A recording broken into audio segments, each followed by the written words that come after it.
குருவடிகளே சரணம். Hello friends and viewers, எல்லாருக்கும் வணக்கம். தாயுமான சுவாமிகள் அருள் செய்த பாடல்களில் பரிபூரண ஆனந்தம் என்ற தலைப்பில் சொல்லப்பட்டிருக்கும் 12வது பாடல்.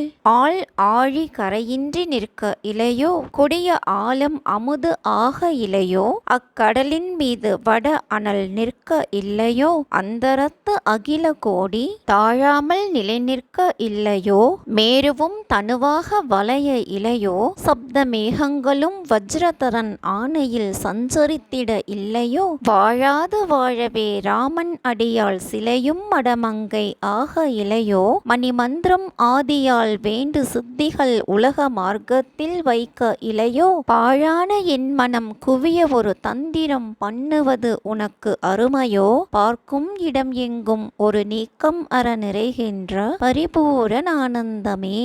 பார்க்கும் இடங்கள் தோறும் நீக்கமர நிறைந்து விளங்குகின்ற முழுமையான பேரின்பமே. ஆழமான கடல் கரையின்றி தன் எல்லை அளவில் நிற்கவில்லையோ, கொடிய ஆழகால நஞ்சு அமுதம் ஆகவில்லையோ, கடல் நடுவில் வடவா முகாக்கினி என்னும் தீ எழுந்து நிற்கவில்லையோ, கோடிக்கணக்கில் கோள்கள் கீழே விழாமல் ஆகாயத்தில் இயங்கவில்லையோ, மேருமலை வில்லாக வளையவில்லையோ, 7 மேகங்களும் வஜ்ர ஆயுதம் ஏந்திய இந்திரனது ஆணைப்படி செயல்படவில்லையோ, மானுட உருவம் நீத்து கல் உருவில் இருந்த அகலிகை ஸ்ரீராமபிரானின் பாதம் பட்டவுடன் இளமங்கையாக எழவில்லையோ, மந்திர சக்தியால் கட்டப்பட்ட பாத ரசமணி முதலியன கொண்டு செய்யும் பலவித சித்துக்கள் நிறைவேறுவது இல்லையோ, இவ்வாறு அரிய செயல்கள் பலவற்றை நிகழ்த்தும் தேவரீருக்கு வீணான என் மனம் அடங்க ஓர் உபாயம் கூறுவதில்